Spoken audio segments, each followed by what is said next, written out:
Hello friends, welcome to reminder study. I hope आप सब ठीक होंगे।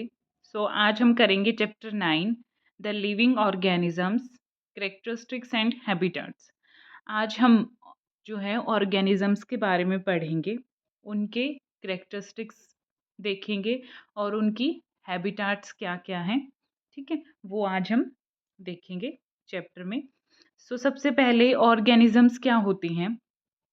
जो भी लिविंग क्रिएचर्स हैं, ठीक है, जो भी लिविंग क्रिएचर्स है अर्थ पे, वेदर इट इज एनिमल जो है किसी भी काइंड का है, ठीक है, डिफरेंट टाइप ऑफ एनिमल्स और human beings, they are included in the category of organism. उनको हम क्या बोलेंगे?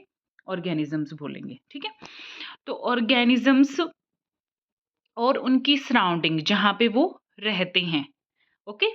जैसे कैमल है, कैमल्स जो है मोस्टली जहाँ पे क्या होगा, डेजर्ट्स में पाया जाता है, ओके। गोट एंड याक है, वो माउंटेन्स में मिलती हैं। फिश जो है अंडर वाटर मिलती हैं, सी के अंदर। मतलब हर एक ऑर्गेनिज्म की अपनी एक डिफरेंट हैबिटाट है। सबसे पहले हैबिटाट का मतलब क्या होता है? हैबिटाट का मतलब होता है कि वो प्लेस जहाँ पे कोई ऑर्गेनिज्म रह रहा है, मीन्स एक तरह से उसका घर। जैसे हम अपने घर में रह रहे हैं, ठीक है, तो हमारा घर जो है हमारे लिए क्या हो गया? हैबिटाट हो गया। ऐसे ही कोई एनिमल जिस प्लेस पे रह रहा है, वो उसकी क्या होती है? हैबिटाट होती है, ओके। जहाँ पे वो रह रहा है, फंक्शन परफॉर्म कर रहा है, तो वो होती है हैबिटाट। और एक और वर्ड आता है यहाँ पे, हैबिटाट तो हमने समझ लिया। एक वर्ड और आता है एडेप्टेशन। एडेप्टेशन का मतलब क्या होता है कि जिस हैबिटाट में वो रह रहा है उसके अकॉर्डिंग जो है अपने बॉडी में चेंजेस लाना, उस प्लेस के अकॉर्डिंग अपने आप को अडेप्ट कर लेना, ढाल लेना, उसके एनवायरनमेंट के प्रति जो है खुद को बिल्कुल अपन एक तरीके से उसके अकॉर्डिंग जो है अपने शरीर को अडेप्ट कर लेना, ढाल लेना, वही क्या है? Adaptation, okay. तो जैसे हम सी में देखते हैं, प्लांट एंड एनिमल दोनों मिलते हैं, ठीक है। अब सी में क्या होगा? सोल्ट हमें पता होता है, सी का पानी कैसा होता है? सोल्टी होता है, ठीक है, जिसको हम क्या बोलेंगे? Saline water, okay. तो plants and animal are surrounded by saline salty water. अगर हम सी वाली हैबिटाट की बात करें, समुद्र में जो जीव जंतु या फिर पौधे हैं वो मेनली क्या होता है? स्लाइन वाटर होता है, तो सैलिनिटी में रहते हैं वो, ठीक है। Most of them use the air dissolved in the water. अब वो रेस्पिरेशन कैसे करते हैं? जो भी प्लांट एंड एनिमल प्रेजेंट हैं अंडर द सी, वो रेस्पायर कैसे करते हैं? वो जो भी वाटर के अंदर जो डिजोल्ड ऑक्सीजन होती है उसका यूज करके वो क्या करते हैं? रेस्पायर करते हैं, ठीक है। वहीं उसके अपोजिट अगर हम देखें डेजर्ट्स में, जहाँ पे बहुत ही कम पानी अवेलेबल होता है, तो वहाँ पे क्या होता है कि डेजर्ट्स में क्या होता है, दिन के टाइम तो बहुत ज़्यादा गर्मी होती है लेकिन रात के टाइम उतनी ही ठंड होती है। तो एनिमल एंड प्लांट्स जो होते हैं डेजर्ट में, वो उसकी सॉइल के अकॉर्डिंग, ठीक है, वहाँ के एनवायरनमेंट के अकॉर्डिंग खुद को अडेप्ट करते हैं। वो अभी हम देखेंगे। तो जैसे सी हो गया, एक तरफ सी हो गया और एक तरफ डेजर्ट हो गया, दोनों अलग अलग जो है बिल्कुल हो गई सराउंडिंग्स, दोनों अलग अलग एनवायरनमेंट हो गए दोनों। जहाँ पे अगर सी में कोई प्लांट है तो उसकी अडेप्टेशन कुछ और होगी, ठीक है, क्योंकि वो सी में रह रहा है तो उसके अकॉर्डिंग अपने आप को अडेप्ट करेगा। वहीं पे अगर कोई डेजर्ट में कोई एनिमल रह रहा है तो उसकी अडेप्टेशन उससे अलग होगी। मतलब हर एक ऑर्गेनिजम्स की उसके प्लेस के अकॉर्डिंग उसकी अडेप्टेशन क्या होती है? अलग होती है। और वही आज हम उनकी करेक्टरिस्टिक्स के बारे में पढ़ेंगे कि वो ऐसे कौन से मेन करेक्टर्स हैं जो उनको उस हैबिटाट में अडेप्ट करने में हेल्प करती हैं जिस प्लेस पे वो रह रही हैं, ओके। जैसे अगर हम कैमल की बात करें तो उसका जो बॉडी स्ट्रक्चर होता है वो इस तरीके से होता है कि वो डेजर्ट कंडीशन यानी ज़्यादा जो टेम्परेट कंडीशन है, जहाँ पे टेम्परेचर ज़्यादा है, वहाँ पे भी वो सर्वाइव कर सकता है। अब कैमल में ऐसा क्या होता है? कैमल की हमें पता है कि लॉन्ग लेग्स होती हैं, which help to keep their bodies away from the heat of sand. अब वो इतना ऊंचा होता है कि जो सैंड से जो हीट निकलती है ना, वो जो है कम लगती है, ठीक है, बॉडी से वो दूर होती हैं। और क्या होता है, वो जो है बहुत ही स्मॉल अमाउंट ऑफ जो भी एक्सक्रीटरी प्रोडक्ट वो निकालते हैं, ठीक है, दे excrete small amount of urine, ताकि जो पानी है उनकी बॉडी के अंदर कंजर्व रहे। तो वो जो है यूरिन भी बहुत कम एक्सक्रीट करते हैं। Their dung is dry and they do not sweat, और वो स्वेटिंग नहीं करते क्योंकि उनको अब डेजर्ट में रह रहा है जहाँ पे पानी की कमी है, ऑलरेडी टेम्परेचर इतना हाई है, तो क्या होगा, बॉडी अब कुछ तो वाटर रिटेन करके रखेगी ना, तो अब वो रिटेन कैसे करेगी, वो यूरिन कम पास करेगी बॉडी जो डेजर्ट में होगी, और क्या होगी, स्वेटिंग भी नहीं होगी। ठीक है, इसी तरीके से तो कंजर्व हो सकता है ना बॉडी के अंदर पानी। तो ये हैबिटाट होती हैं। तो यहाँ पे अगर हम कैमल की देखें तो क्या होगा, कैमल में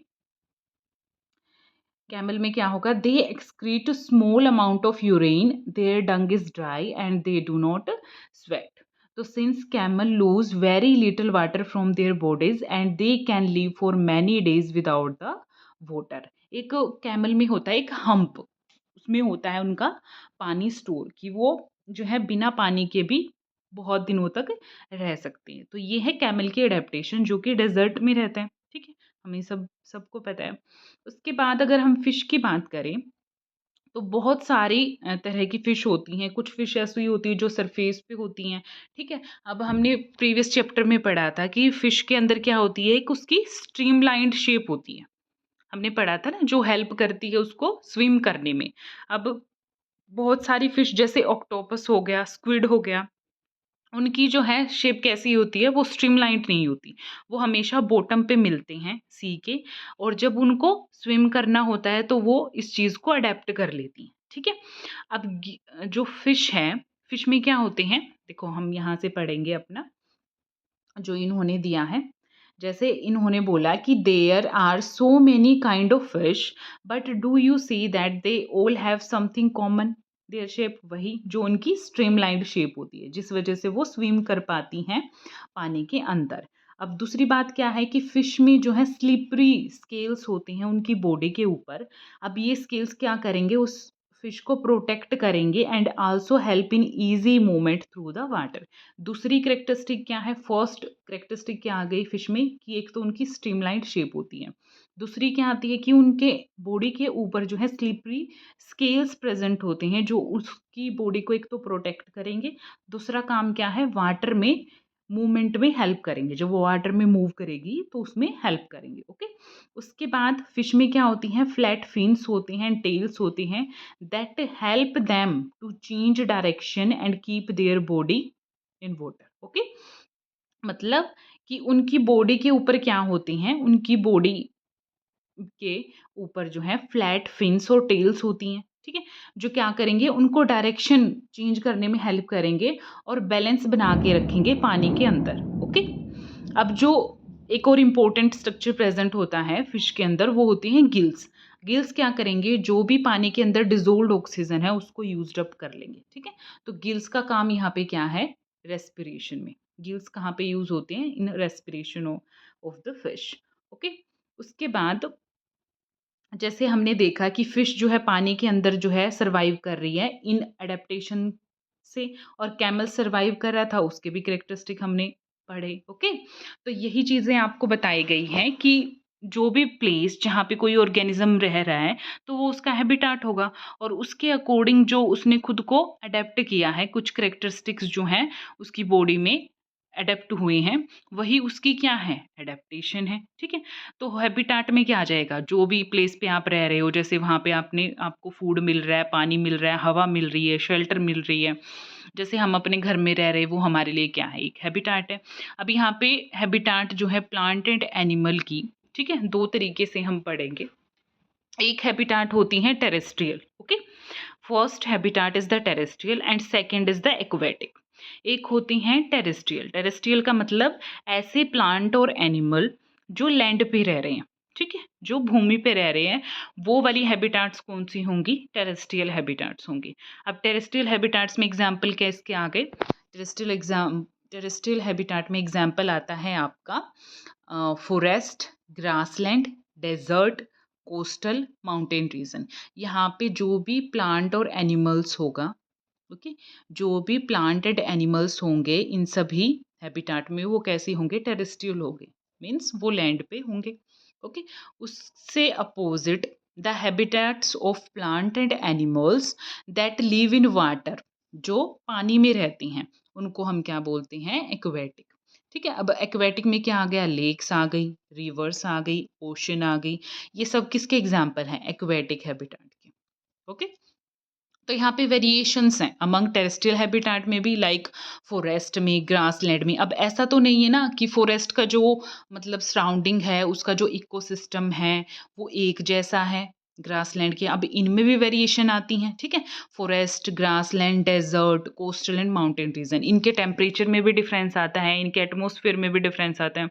तो उसके अकॉर्डिंग अगर कोई फॉरेस्ट में कोई प्लांट या एनिमल है, उसकी अडेप्टेशन कुछ और होंगी एज कंपेरिजन टू कोई ग्रासलैंड में है या फिर कोई माउंटेन रीजन पे जो एनिमल होते हैं, ठीक है। तो उनको भी हम देखेंगे। अब ऑर्गेनिजम्स जो हैं, जैसे कि प्लांट एंड एनिमल हैं, ठीक है।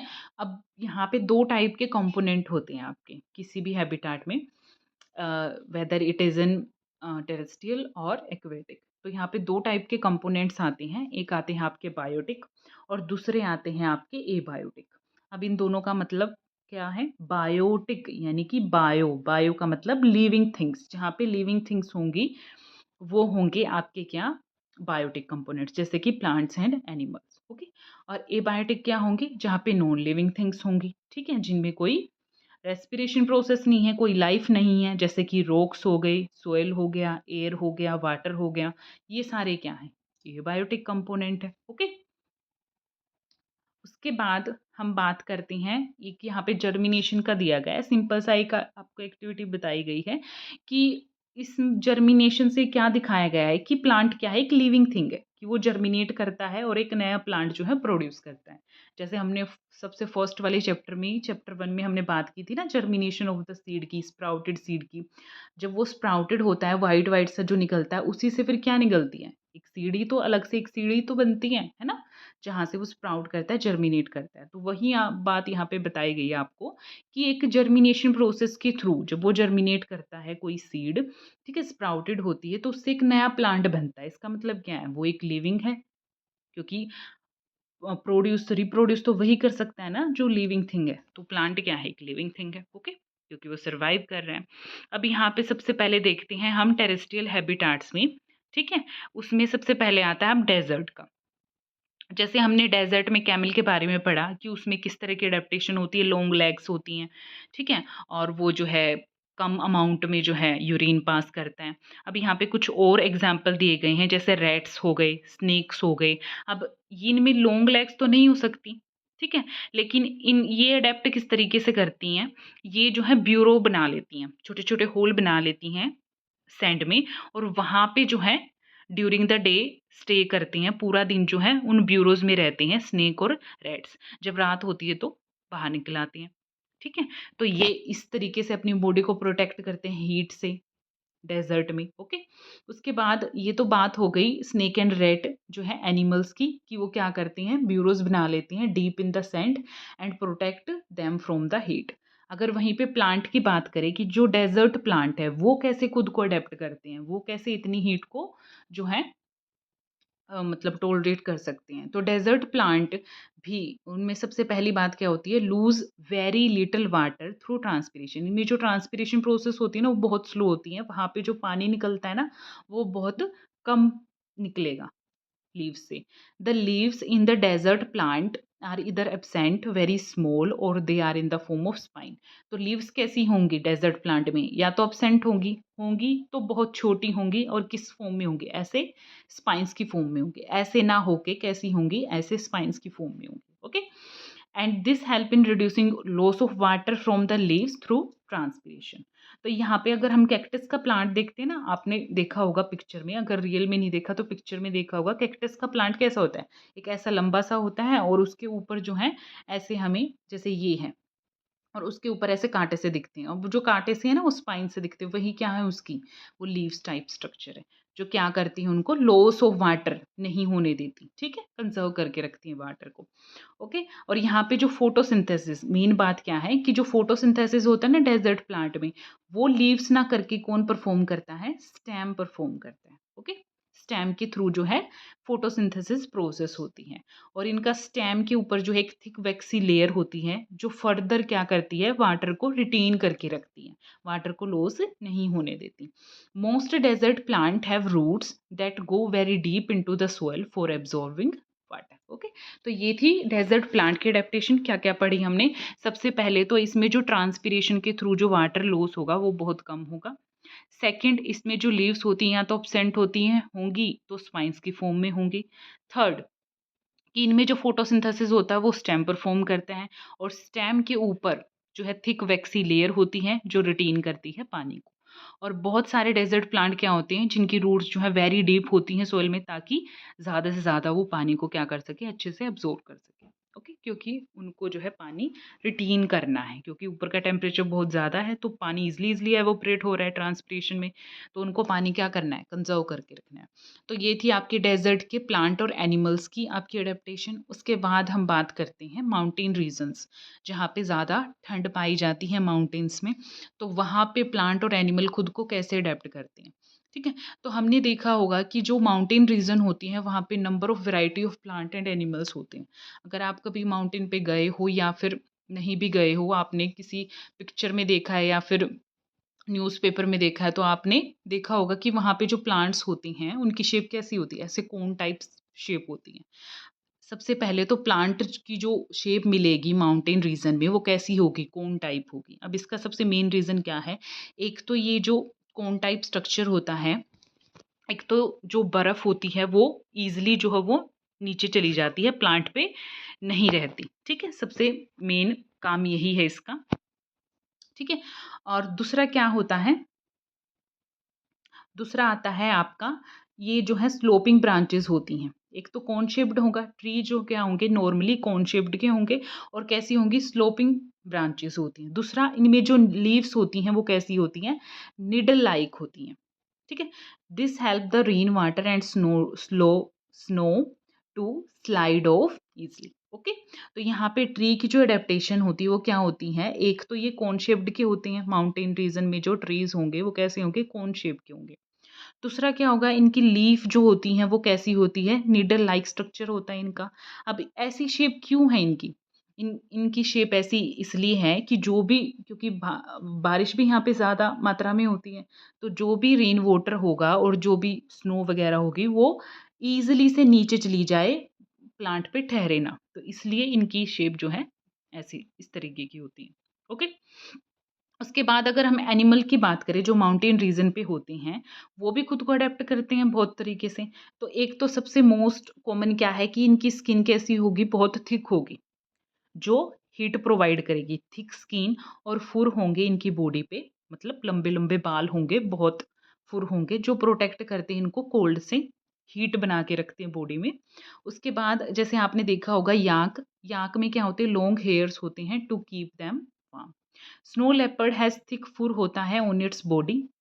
उसके बाद आप यहाँ पे फोटो पे देख रहे हो, जैसे ये याक है, इसके बहुत बड़े बड़े हेयर हैं जो क्या करते हैं, इसका हीट बना के रखता है इसकी बॉडी में।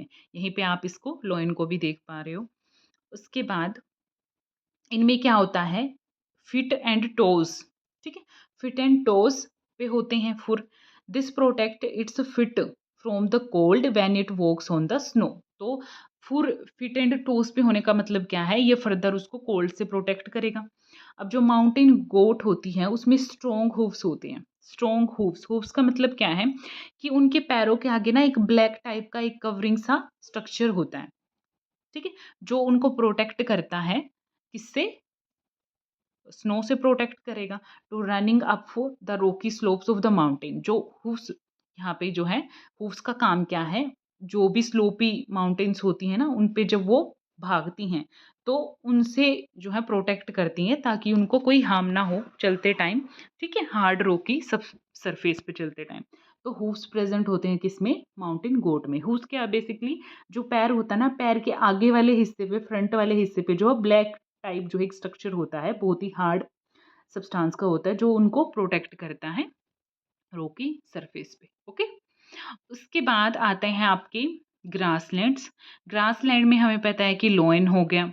ठीक है, ये लोयन लिव इन ए फॉरेस्ट और अ ग्रासलैंड, जो कि एक बड़ा ही ताकतवर जानवर है जो हंट करता है और किल करता है, जैसे कि जो छोटे एनिमल्स हो गए, डियर हो गया। अब आपने देखा होगा कि जो लोयन होता है, ठीक है, वो कैसे कलर का होता है, जैसे यहाँ पे पिक्चर में दिख रहे हैं आपको लोयन, ये कैसे हैं, बिल्कुल लाइट ब्राउन कलर का। अब देखो यहाँ पे जो ग्रास दिख रही है और इसका जो कलर है वो बिल्कुल आपस में मर्ज हो रहा है। अब इनका ये कलर इसकी वजह से है ताकि ये खुद को हाइड कर सकें जब इनको कोई प्रे पकड़ना हो। प्रे क्या होता है? वो एनिमल जिसको खाया जा रहा है, ठीक है?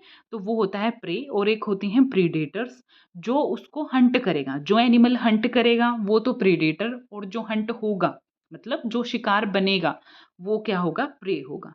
ठीक है, तो ये प्रे से छिपने के लिए इनकी अडेप्टेशन कुछ इस तरीके की है कि इनका लाइट ब्राउन होता है इनकी बॉडी का कलर।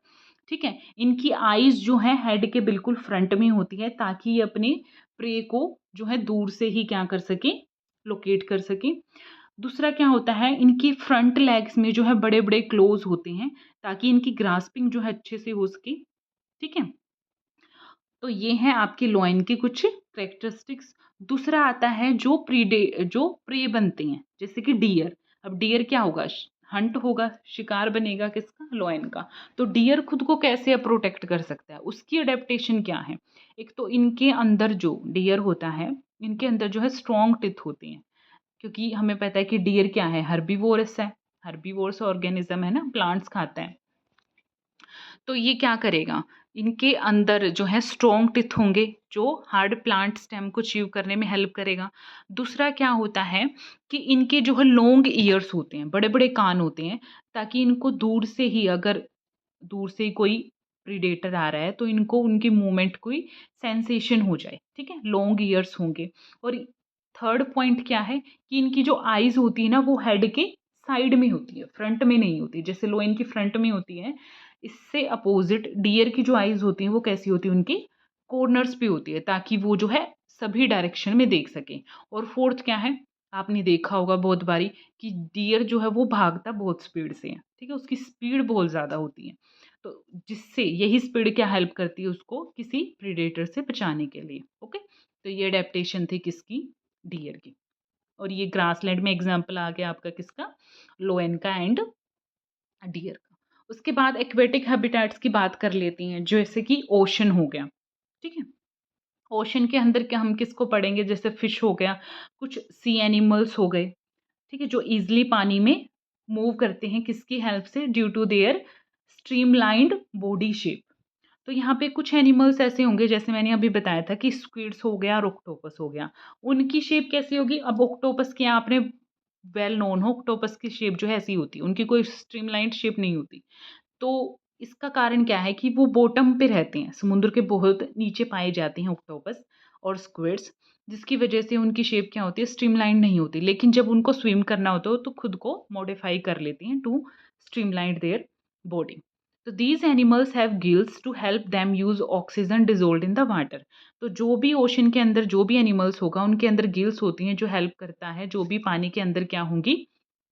ऑक्सीजन होगी उसको लेने में। ठीक है, इनटेक करने में। तो यहाँ पे कुछ एनिमल्स होंगे जैसे कि डॉल्फिन और वेल्स होती हैं, example of dolphin and whales. उनमें गिल्स नहीं होती। ठीक है, गिल्स किस में नहीं होती? डॉल्फिन एंड वेल्स में। ठीक है, तो फिर वो कैसे रेस्पायर करती हैं? उनके अंदर जो है, डॉल्फिन एंड वेल्स के अंदर जो है नोस्ट्रिल लाइक स्ट्रक्चर प्रेजेंट होते हैं जिनको हम ब्लो होल्स बोलते हैं। और ये हेड के बिल्कुल अपर वाले पार्ट में, मतलब हेड के बिल्कुल अपर वाली साइड पे प्रेजेंट होती हैं ब्लो होल्स। ये ब्लो होल्स हेल्प करते हैं उनको रेस्पायर करने में। ये क्या करेंगे? अब जो जो भी होता है ना, ये जैसे कि ये डॉल्फिन हो गई और व्हेल हो गई, ये लंबे टाइम तक जो है बिना ऑक्सीजन लिए थोड़ी देर तक रह सकती है, मतलब पानी के अंदर। लेकिन जब भी इसको ऑक्सीजन लेनी होती है तो ये पानी से बाहर निकलती हैं। आपने देखा भी होगा टीवी में, कभी डॉल्फिन देखी होगी तो वो क्या करती रहती है कि एक बार वो पानी के अंदर गई, एक बार पानी के अंदर गई फिर बाहर आई, फिर पानी के अंदर गई फिर आ रही। उसकी ऐसी मूवमेंट होती है। उसका मेन रीजन ही क्या है कि वो रिस्पायर कर रही है। उसने जो है बाहर आई, उसने ऑक्सीजन लिया, फिर वो पानी के नीचे चली गई, फिर कुछ देर तक वहां रुकी, फिर बाहर आई। तो ये वाली मूवमेंट क्या है? उसकी रेस्पिरेशन प्रोसेस का ही पार्ट है। उसके बाद आती हैं आपकी पोन्स एंड लेक्स।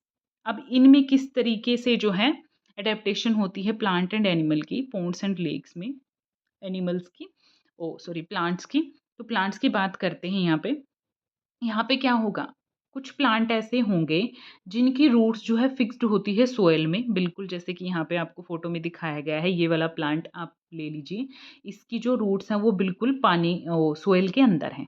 अब ये वाला प्लांट ले लीजिए, अब इसकी रूट तो नहीं है, इसकी रूट कहाँ है, इसकी तो ये रही, ये सोइल के अंदर। मतलब यहाँ पे कुछ प्लांट तो ऐसे होंगे जिनकी रूट जो है बिल्कुल फिक्स होगी इनटू द सोइल, और कुछ प्लांट ऐसे होंगे जिनकी फिक्स नहीं होगी। ठीक है, तो यहाँ पे क्या होता है, in terrestrial plant, roots normally play a very important role in the absorption of nutrients and water from the soil. मतलब हमने टेरेस्ट्रियल एडेप्टेशन में देखा था कि वहाँ पे प्लांट्स जो हैं वहाँ पे रूट जो है इम्पोर्टेंट रोल होता है उनका, क्योंकि वो एब्जॉर्ब करती है न्यूट्रिएंट एंड वाटर को। लेकिन एक्वेटिक प्लांट में ऐसा नहीं है। एक्वेटिक प्लांट में क्या होता है, रूट्स जो हैं बहुत कम होती हैं, ठीक है, साइज में, और उनका मेन फंक्शन क्या होता है, सिर्फ प्लांट को होल्ड करके रखने का। ओके, तो यहाँ पे जो स्टेम होता है एक्वेटिक प्लांट का, ये कैसा होता है, लॉन्ग होता है। अब ये वाली जो पॉइंट मैं आपको बता रही हूँ, वेरी वेरी इंपॉर्टेंट, ये नोट कर लेना आप। स्टेम ऑफ दीज प्लांट, अब जो एक्वेटिक प्लांट का जो स्टेम होता है वो कैसा होता है, लॉन्ग होता है, होलो होता है एंड लाइट होता है। ठीक है, और स्टेम कहाँ पे ग्रो करेगा, grow up to the surface of water while the leaves and flowers float on the surface of water. क्या बात बोली इन्होंने, कि जो एक्वेटिक प्लांट्स का जो स्टेम होगा ना, एक तो वो कैसा होता है, स्टेम लॉन्ग होता है, लॉन्ग एंड होलो और लाइट होगा, लॉन्ग होलो एंड लाइट होगा। दूसरा पॉइंट क्या है कि जो स्टेम होता है ना, वो पानी तक ही, पानी से नीचे नीचे रह जाता है। जैसे आप इस फोटो में देख रहे हो, ये स्टेम है, ये यहाँ तक ही रह गया, फिर तो फ्लावर स्टार्ट हो गए। ठीक है, स्टेम जो होगा वो पानी के सरफेस तक ही रहेगा, बाकी का जो है जैसे फ्लावर्स हो गए वो कहाँ पे आएंगे, above the surface of water. ठीक है, उसके बाद कुछ जो है सबमर्ज्ड होते हैं, मतलब कंप्लीटली पानी के अंदर होते हैं। तो all parts of such plant are under water, some of these plant have narrow, और इन प्लांट में जो है लीव्स कैसी होती हैं, एक्वेटिक प्लांट में plants have narrow thin ribbon like leaves. कैसी होती हैं, लीव्स होती हैं narrow thin ribbon like leaves. These can bend in the flowing water. In some submerged plant, leaves are often highly divided through which the water can easily flow without damaging them. अब leaves जो है वो divided होती हैं ताकि पानी जो है, हाईली डिवाइडेड का मतलब क्या होता है कि बहुत सारी ऐसे, मतलब एक गुच्छा सा ना होके लीव्स का क्या होता है, उनमें कट होता है ताकि पानी जो है इजिली से उनके अंदर से निकल जाए। ठीक है, और प्लांट को कोई हार्म ना पहुंचे। तो ये थी किसकी, एक्वेटिक प्लांट की अडेप्टेशन। दूसरा, अगर हम यहाँ पे एनिमल्स की बात करें, जैसे कि फ्रॉग आ गया। फ्रॉग जो है मिलता है यूजुअली इन द पोन्ड्स। अब फ्रॉग जो है दोनों जगह स्टे कर सकता है, टेरेस्ट्रियल भी होता है ये और एक्वेटिक भी होता है, मतलब ये एम्फीबियन टाइप का होता है जो दोनों जगह पाया जाता है, ये पानी में भी रह सकता है और लैंड पे भी रह सकते हैं। तो अब इसमें क्या एडेप्टेशन है, एक तो इनका जो बैक होता है ना वो स्ट्रोंग होता है, जो बैक लेग्स होती हैं वो स्ट्रोंग होती हैं, जो हेल्प करती हैं इनको लीपिंग और कैचिंग देयर प्रे। तो क्या होता है, फर्स्ट एडेप्टेशन क्या होती है, इनकी स्ट्रोंग बैक लेग्स होती है जो हेल्प करती हैं in leaping and catching their prey. दूसरा क्या होता है कि इनमें वेब्ड फिट होते हैं, वेब्ड यानी कि जो फिट होंगे ना उनके नीचे एक स्किन सी होती है, डबल लेयर होती है स्किन की, जो हेल्प करती है इनको स्विम इन द वाटर, पानी में स्विम करने में हेल्प करती है। ओके, तो यहाँ पे फ्रॉग की अडेप्टेशन क्या है, एक तो इनकी स्ट्रॉन्ग बैक लेग्स होती हैं जो हेल्प करेंगी इनको लीपिंग एंड कैचिंग में। दूसरा, इनमें वेब्ड फिट प्रेजेंट होते हैं जो हेल्प करते हैं इनको पानी में स्विम करने में। ओके, तो ये थी आपकी एक्वेटिक प्लांट और एनिमल्स की अडेप्टेशन। अब हम कुछ करेक्टरिस्टिक्स की बात करेंगे, करेक्टरिस्टिक्स ऑफ ऑर्गेनिज्म। हमें पता है कि ऑर्गेनिज्म जो है क्या है, लिविंग क्रीचर्स हैं। अब लिविंग क्रीचर्स हैं तो इनकी कुछ करेक्टरिस्टिक्स भी हैं, जैसे अगर कोई ऑर्गेनिज्म लिविंग है तो उसको खुद को जिंदा रखने के लिए क्या है, खाने की भी जरूरत होगी। Do all organism need food, yes बिल्कुल, जो भी लिविंग ऑर्गेनिज्म होगा उसको फूड की रिक्वायरमेंट होगी। जैसे प्लांट हैं वो अपना खाना खुद से बनाते हैं फोटोसिंथेसिस से, और हम जैसे कि एनिमल्स ऑर्गेनिज्म हम जो हैं वो क्या होते हैं, प्लांट पे डिपेंडेंट होते हैं। Of course all organism living organism need the food. Okay, फिर सेकेंड करेक्टरिस्टिक आता है, do all organism show growth, बिल्कुल ग्रोथ दिखाता है, प्लांट भी ग्रो करते हैं और ह्यूमन बींग्स भी ग्रो करते हैं, एनिमल्स भी ग्रो करते हैं। जैसे यहाँ पे ये ग्रोथ ही तो दिखाई गई है, पहले कोई छोटा बच्चा है, फिर वो उसकी हाइट इतनी बड़ी, फिर जैसे यहाँ से स्टार्ट हुआ था, यहाँ से स्टार्ट हुआ, फिर उसने बैठना स्टार्ट किया, फिर उसने क्रॉल करना स्टार्ट किया, फिर उसने चलना स्टार्ट किया, then this and last as this. Okay, तो ग्रोथ ऑफ कोर्स ग्रोथ भी होती है। एंड उससे अगला, जैसे यहाँ पे इस एनिमल का एग्जाम्पल दिया गया है, चिकन दिखाया गया है, ठीक है, जो एडल्ट में ग्रो हो रहा है। तो क्या ये क्या बता रहा है आपको कि ऑर्गेनिज्म जो है वो अपनी ग्रो करता है, whether it is animal, plant और human beings. Do all organism respire? क्या सारे ऑर्गेनिज्म जो है रेस्पायर करते हैं? बिल्कुल। Breathing is a part of a process, ठीक है। रेस्पिरेशन, जो रेस्पिरेशन में होता है वो ब्रीदिंग ही तो होती है हमारी, ठीक है। तो रेस्पिरेशन जो है बिल्कुल ज़रूरी है। तो process of breathing in animals like cows, buffalo, dogs, cat सब में है, ठीक है। किस अब यहाँ पे जो है रेस्पिरेशन की प्रोसेस में जो ऑर्गन्स यूज्ड होते हैं वो डिफरेंट हो सकते हैं, लेकिन प्रोसेस तो सेम ही है, ब्रीथ करना, एयर को लेना, ठीक है। जैसे यहाँ पे अगर मैं बात करूँ अर्थवॉर्म की, तो अर्थवॉर्म जो है कैसे ब्रीथ करता है? अपनी स्किन के थ्रू ब्रीथ करता है, स्किन के थ्रू जो वो ऑक्सीजन गेन करते हैं। फिश जो होती हैं वो गिल्स यूज करती हैं, गिल्स जो है क्या करेंगे? एब्जॉर्ब करेंगी ऑक्सीजन को from the air dissolve in water, ठीक है। तो ये वाले ऑर्गन्स डिफरेंट हो गए, लेकिन काम तो वही है, ऑक्सीजन को इनटेक करना। Do all organism respond to stimuli? बिल्कुल, जो भी लिविंग ऑर्गेनिज्म होगा वो स्टिमुलाई की तरफ रिस्पॉन्स करेगा। अब आपको टर्म पता होना चाहिए, what is stimuli and what is response, ठीक है। स्टिमुलाई क्या होती है? कोई भी एक ऐसा चेंज होना जो आपको रिस्पॉन्स करने में, रिस्पॉन्स करने के लिए क्या करे, मतलब आपको कोई भी ऐसा चेंज आया है आपकी सराउंडिंग में जिसके प्रति जो है आप रिस्पॉन्स कर रहे हो, changing in your surroundings that make us respond to them are called the stimuli. जैसे आप क्या कर रहे थे, आप जो है चाय बना रहे थे, ठीक है, आपका हाथ अचानक से क्या लग गया, गरम किसी यूटेंसिल्स पे लग गया आपका, तो आपने जो है एकदम से उस हाथ को हटाया। अब जो गर्म चीज़ थी वो आपके लिए क्या है? एक तरह की स्टिमुलाई है, और जो आपने हाथ हटाया एकदम से वो क्या है? रिस्पॉन्स है। तो ऑफ कोर्स, और जैसे अगर हम एनिमल की बात करें तो जैसे कॉकरोच होते हैं, वो क्या होते हैं? एक तरह से नॉकटर्नल एनिमल्स होते हैं। नॉकटर्नल एनिमल्स का मतलब क्या है? जो नाइट के टाइम पे एक्टिव होते हैं, ठीक है। जैसे हमें पता है कि जब रात को हम सोने जाते हैं तो हम लाइट वगैरह ऑफ करके करते हैं। तो जब कभी हमें ज़रूरत होती है और हम देखते हैं तो क्या होता है, रात में एक्टिव होते हैं कॉकरोच। तो वो भी क्या है, जैसे लाइट ऑन होएगी कॉकरोच अंदर भाग जाएँगे। तो वो क्या है, एक तरह का रिस्पॉन्स ही तो दे रहे हैं, ठीक है। स्टिमुलाई उनके लिए क्या है? लाइट है, और इनका रिस्पॉन्स क्या है? भागना। तो यही है कि स्टिमुलस भी होता है लिविंग ऑर्गेनिज़्म में, रिस्पॉन्स भी होता है। ओके, तो ये कैरेक्टरिस्टिक आ गया। नेक्स्ट क्या है? Living organism and excretion. Of course excretion करेंगे, प्लांट भी एक्सक्रीट करते हैं, एनिमल्स भी एक्सक्रीट करते हैं। जो भी उन्होंने खाया है, अब जो भी अनडाइजेस्टेड फूड होगा, वो जो है एक्सक्रीट आउट होगा। अब प्लांट कैसे एक्सक्रीट करते हैं? प्लांट जो है एक्सक्रीट करते हैं इन the form of secretion.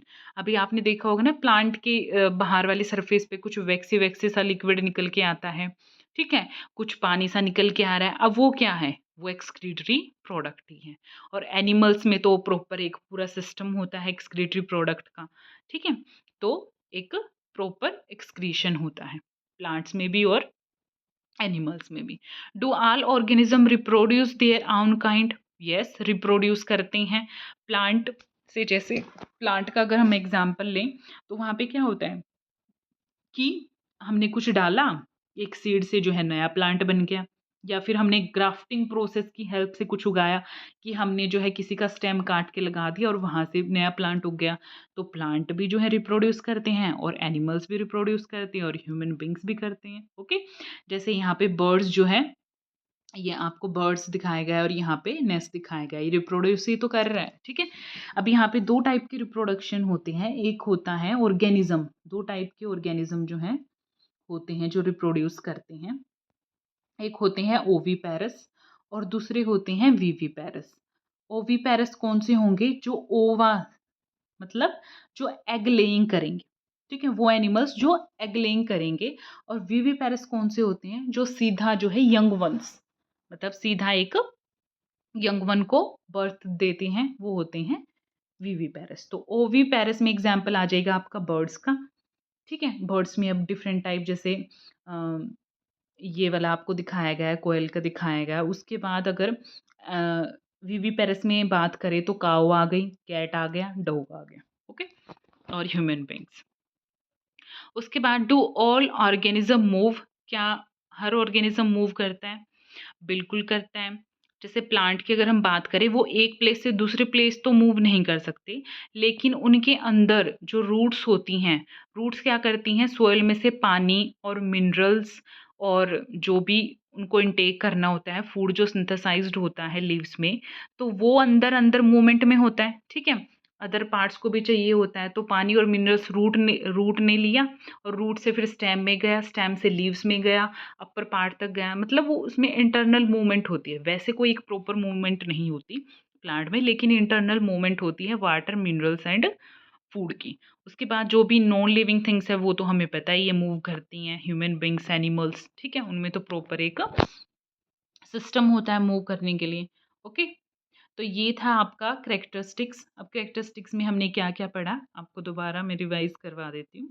Characteristics में हमने सबसे पहला करेक्टरिस्टिक पढ़ा है आपका कि ऑर्गेनिज्म को ज़रूरत होती है फूड की, ठीक है।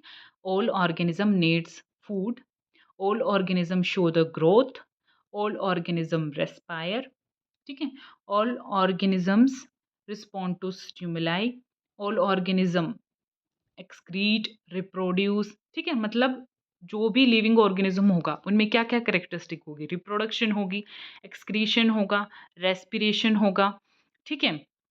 वो जो है रिस्पोंड करेंगे किसी स्टिमुलाई की तरफ।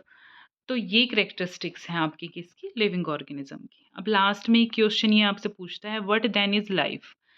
अब लाइफ जो है हमने पढ़ लिया कि इस तरीके से है। अब इन्होंने क्वेश्चन किया व्हाट देन इज लाइफ, तो लाइफ क्या है, लाइफ इज ब्यूटीफुल। क्योंकि हमारे आसपास आप देखते हो इतने तरह के एनिमल्स हैं, इतनी वैरायटी ऑफ प्लांट्स हैं, तो क्या है, लाइफ ब्यूटीफुल ही तो है। तो कीवर्ड्स आज के क्या हैं आपके, जो आपने पढ़ा, आपने एडेप्टेशन पढ़ा, एक्वेटिक हैबिटेट के बारे में पढ़ा, बायोटिक कंपोनेंट पढ़ा, excretion, growth, habitat, living, reproduction, respiration, stimulus, आपने सब कुछ पढ़ लिया।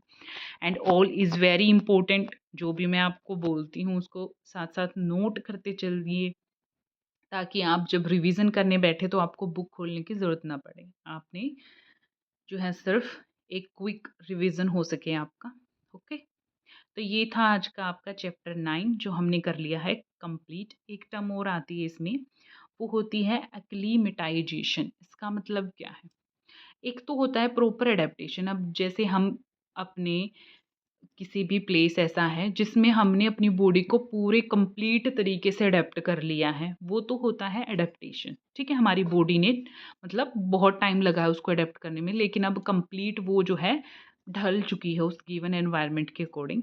एक होता है अक्लीमेटाइजेशन। इसका मतलब क्या होता है, ये एक टेम्पररी एडेप्टेशन होती है बॉडी में।